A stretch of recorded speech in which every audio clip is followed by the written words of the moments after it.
Së pari, kryeministri Edi Rama thotë se protestat po prodhojnë efekte negative në turizëm pasi ka nisur dhe anulimet e para të rezervimeve nga të huajt.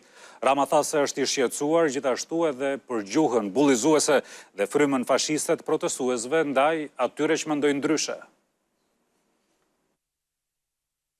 Shënimet e kësaj jave në podcastin Flasim, kryeministri Edi Rama nisi me një reflektim për protestat që prej 2 javësh po zhvillohen poshtë zyrës së tij kundër investimit në zonën e Zvërnecit. Pjesa dominante nuk është se nuk duan që gjërat shkojnë më mirë, absolutisht, por ashtu siç ata duan që të shkojnë gjërat, më e keqja vjen për Shqipërinë. Dhe këtu kam parasysh ato partitë vogla që mbetën vogla apo që u bën vjetra, këtu kam parasysh prurjet që vijnë nga teritoret të tjera. Edhe pse i konsideron ato shëmbulltyr të një vendi demokratik, Rama thotë se protestat kanë prodhuar efekte negative për turizmin, pasi operatorët turistik po ankohen për anulimet të rezervimeve nga të huajt. Në Vlorë kanë qenë rreth 95% e atyre që zotërojnë hotele, restorante, bare, që janë bashkuar protestë sensibilizuese duke kërkuar mirëkuptim që sezoni të mos dëmtohet, sepse është një dëmtim i drejt për ekonominë familjare të shumë njerëzve të lidhur me turizmin dhe është një dëmtim i drejt për ekonominë lokale dhe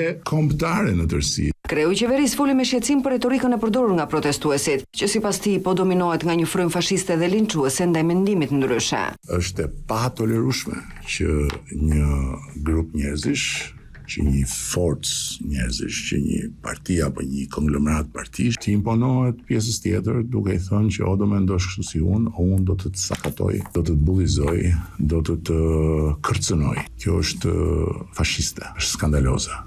Dhe kjo duhet ndalur. Edhe në këtë dalje ripërsërit se pavarësisht vëmendjes ndërkombëtare që ka marrë protesta, investimi në Zvërnec ka lidhje me një përplasje mes më të mëdhenjve në arenën globale. Që Shqipëria të bëhet një platformë ku të përplasen forca shumë të mëdha, opozita amerikane me presidentin e Amerikës, përplaset kundërshtia europiane me presidentin e Amerikës, të përplasen interesa të tjera që e duan Shqipërinë të ripozicionuar ndryshe. Pa përmendur nuk la edhe ditëlindjen e 35 të Partisë Socialiste.